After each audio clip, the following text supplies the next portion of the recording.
ಬೇಕಾಗಿರುವುದು ಸ್ವತಂತ್ರ ಧ್ವನಿ.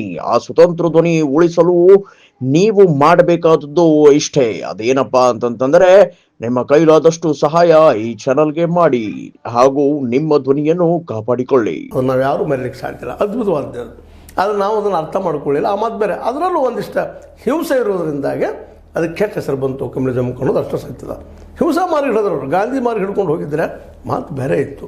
ಆ ದಿಸೆಯಲ್ಲಿ ನಮ್ಮ ಇಂಜಿಗೇರಿ ಮಠದ ಸಂಪ್ರದಾಯ ಗಾಂಧಿ ಮಾರ್ಗನೂ ಅದ. ಕೆಲವೊಮ್ಮೆ ಏನೋ ಕೆಲವಷ್ಟು ಹೆಸರು ಕೆಡಿಸ್ಕೊಂಡು ಬಿಡೋದು, ಕೆಡಿಸೋಂಥ ಪ್ರಯತ್ನ ಅವ್ರ ವಿರೋಧಿಗಳು ಮಾಡಿರ್ಬೋದು, ಇಲ್ಲ ಅಂತಲ್ಲ.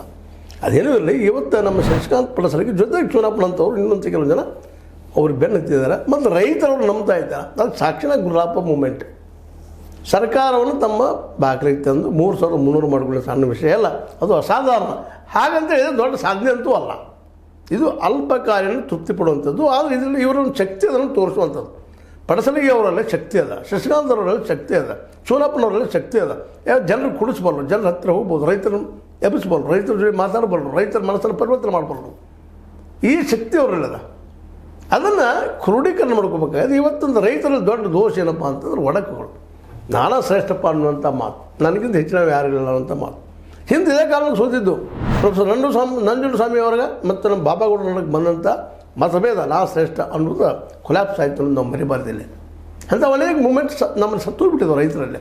ಮತ್ತು ಉತ್ತರ ಭಾರತದಲ್ಲಿ ಆಯ್ತು ಮೊನ್ನೆ ಹರಿಯಾಣ ಮತ್ತು ಪಂಜಾಬ್, ಅದೇ ಕಾಲಕ್ಕೆ ಈ ಒಂದು ಪಶ್ಚಿಮ ಉತ್ತರ ಪ್ರದೇಶದ ರೈತರು ಎಲ್ಲರೂ ಕುಡ್ಕೊಂಡು ಗಟ್ಟಿಯಾಗಿ ನಿಂತಿದೆ. ರಾಜಕೀಯ ಬೇಡ, ರಾಜಕೀಯ ಯಾಕೆ ಬೇಡ್ರಿ ನಾ ಕೇಳ್ತೀನಿ. ಇವತ್ತು ರಾಜನೀತಿ ಬೇಕು, ರಾಜಕೀಯ ಬೇಡ. ನಾ ಹೇಳೋದಿದ್ರೆ ದುಡ್ಡು ಹಂಚೆ ಹೆಂಚೆ ಆಯ್ಕೆ ಮಾಡಿಕೊಂಡು ಅಧಿಕಾರ ಹಿಡ್ಕೊಳ್ಳೋದು ಮತ್ತು ದುಡ್ಡು ಗಳಿಸೋದು, ದುಡ್ಡು ಗಳಿಸೋದು ಬೇಡ ನಮಗೆ. ರಾಜನೀತಿ ಬೇಕು ರೀ.